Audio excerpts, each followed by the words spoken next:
Affinity missions are a type of quest in Xenoblade Chronicles X that not only give you some easy progression towards your survey rate on Mira, but also give you new team members and powerful arts that you can't learn through leveling up your classes normally. There's honestly no downside to them, and you should really do them whenever you see them. Except for one in particular. Bro, please, bro, why you do? Let's go over the worst Affinity mission in the game and how you can complete it without too much trouble. The repair job is one of the earliest Affinity missions you can accept in the game, and it unlocks the Gatling gun art Fire Carnival. While the first half of this quest is as simple as following the follow ball, it's the second half that makes it so infamous. The thing is, many new players, and honestly even some veterans, are completely unknowledgeable on how to use Frontier Nav. I plan on making a video covering the full scale of Frontier Nav and the best ways to use it, but I gotta get flight unlocked first, so I won't be going into too much detail here.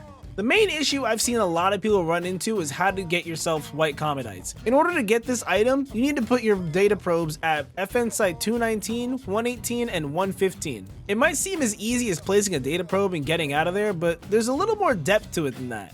See, data probes have the ability to link together and create chains of 3, 5, and 8 respectively, which all boost the effectiveness of the probes that you've placed in the chain. This obviously leads to more resources being gathered at one time rather than just getting one of the items you need. I'd recommend a layout similar to the one that I have on screen right now so you can get the most out of the probes you've placed. Okay, so you have your probes set up at the right locations. Great. Now what? Well, allow me to be as transparent as physically possible. You have to wait for 30 minutes to reap your rewards, and you will most likely have to wait that long 4 to 5 times, which means that this quest can take up to 2.5 hours to complete. Now, while that doesn't seem too long, imagine this scenario if you would. You're still early game, you're low level, you can't progress a story, and you have no idea where to go. And if you're not really paying attention, you won't notice that the quest is actually being completed in the background.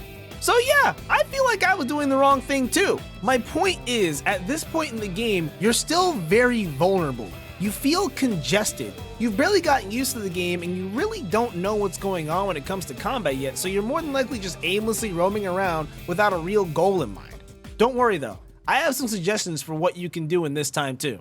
A real nice way of feeling like you're making some progress while the resources are getting farmed is by taking on the support mission, the Grand Plot. This mission provides you with 700 experience, 12 class XP, and 8 battle points. So not only are you leveling up, but you're getting more arts and skills as well. I remember farming this mission a lot in the beginning of the game, and I got pretty decently strong from it too, so I'd give it a try. If your affinity with your teammates is high enough, you can go around NLA completing the segment recons for their heart-to-hearts. There's also plenty of treasure you can access to help with your survey rate for future story missions too. If that's not doing it for you, then you can try exploring the FN Site 214 in Noxilum, or try making your way to the landmark ruins of Butte in Oblivia.